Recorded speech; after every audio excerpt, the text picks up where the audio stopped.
Chapter 14 The Pigeons of Dort. It was indeed in itself a great honour for Cornelius van Barla to be confined in the same prison which had once received the learned Master Grotius. But on arriving at the prison he met with an honour even greater.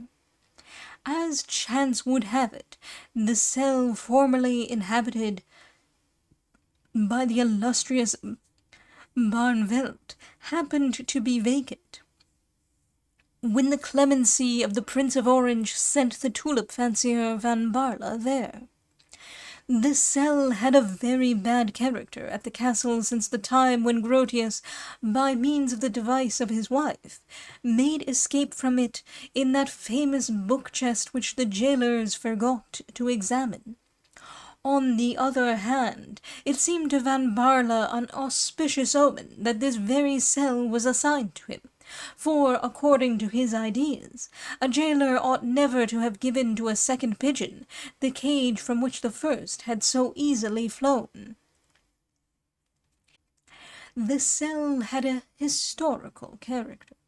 We will only state here that, with the exception of an alcove which was contrived there for the use of Madame Grotius, it differed in no respect from the other cells of the prison. Only, perhaps, it was a little higher, and had a splendid view from the grated window.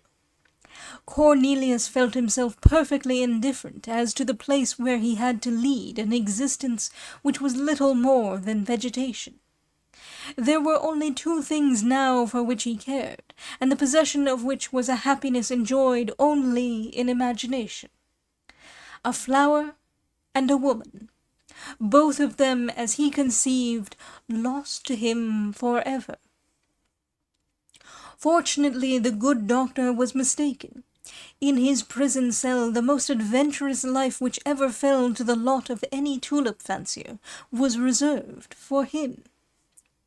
One morning, whilst at his window inhaling the fresh air which came from the river, and casting a longing look to the windmills of his dear old city Dort, which were looming in the distance behind a forest of chimneys, he saw flocks of pigeons coming from that quarter to perch fluttering on the pointed gables of Lowenstein. These pigeons, Van Barla said to himself, are coming from Dort, and consequently may return there. By fastening a little note to the wing of one of these pigeons, one might have a chance to send a message there. Then, after a few moments' consideration, he exclaimed, "I will do it." A man grows very patient who is 28 years of age and condemned to a prison for life. That is to say, to something like 22 or 23,000 days of captivity.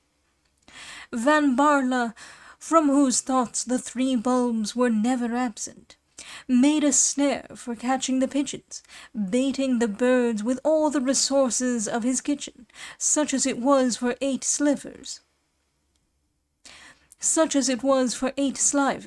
6pence English, a day, and after a month of unsuccessful attempts, he at last caught a female bird.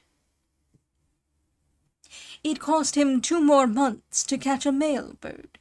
He then shut them up together, and having about the beginning of the year 1673 obtained some eggs from them, he released the female, which, leaving the male behind to hatch the eggs in her stead, flew joyously to Dort with the note under her wing.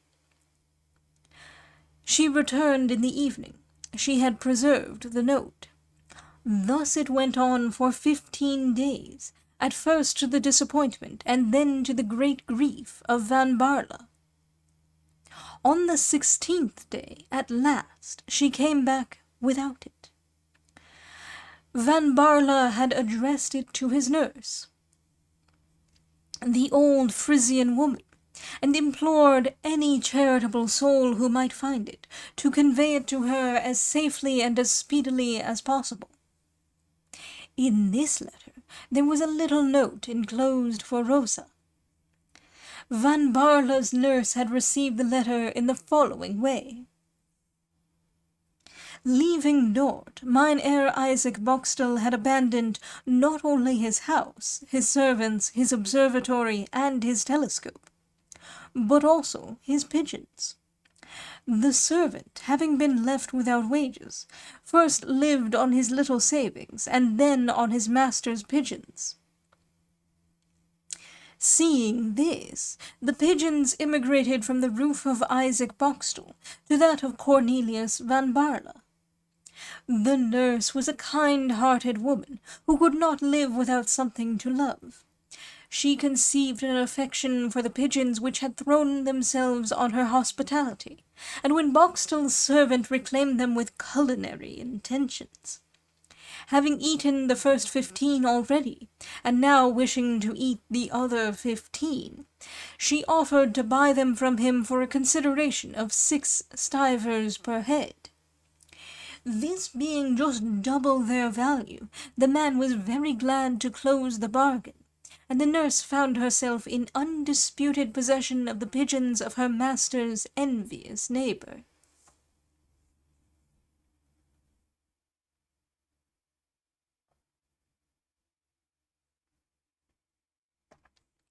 In the course of their wanderings, these pigeons with others visited The Hague, Lowenstein, and Rotterdam, seeking variety, doubtless, in the flavour of their wheat or hempseed. Chance, or rather God, for we can see the hand of God in everything, had willed that Cornelius van Baarle should happen to hit upon one of these very pigeons. Therefore, if the envious wretch had not left Dort to follow his rival to The Hague in the first place, and then to Gorkum or to Lowenstein, for the 2 places are separated only by the confluence of the Wall and the Meuse, Van Baarle's letter would have fallen into his hands, and not the nurse's. In which event the poor prisoner, like the raven of the Roman cobbler, would have thrown away his time, his trouble, and instead of having to relate the series of exciting events which are about to flow from beneath our pen like the varied hues of a many-coloured tapestry, we should have not to describe but a weary waste of days, dull and melancholy and gloomy as night's dark mantle.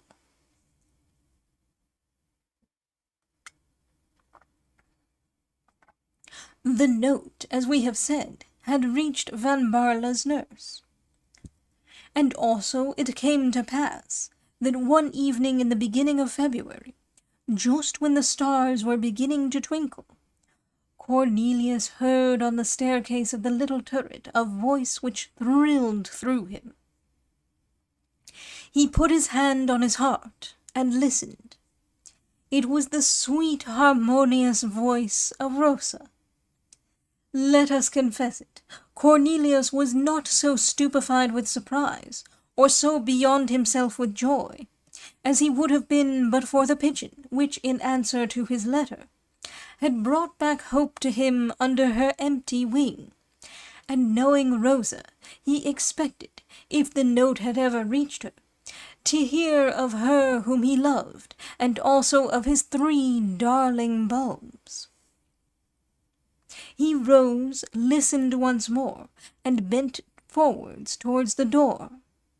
Yes, they were indeed the accents which had fallen so sweetly on his heart at the Hague.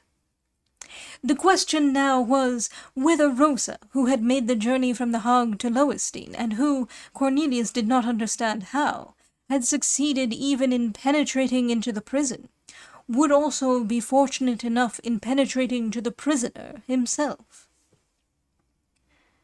Whilst Cornelius, debating this point within himself, was building all sorts of castles in the air, and was struggling between hope and fear, the shutter of the grating in the door opened, and Rosa, beaming with joy, and beautiful in her pretty national costume, but still more beautiful from the grief which for the last 5 months had blanched her cheeks, pressed her little face against the wire grating of the window, saying to him, "Oh, sir, sir, here I am!" Cornelius stretched out his arms, and, looking to heaven, uttered a cry of joy.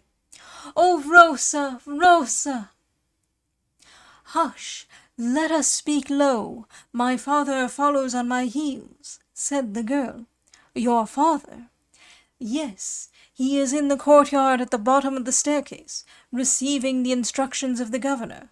He will presently come up." "The instructions of the governor?" "Listen to me. I'll try to tell you all in a few words. The stadtholder has a country house, 1 league distant from Leyden, properly speaking a kind of large dairy, and my aunt, who was his nurse, has the management of it.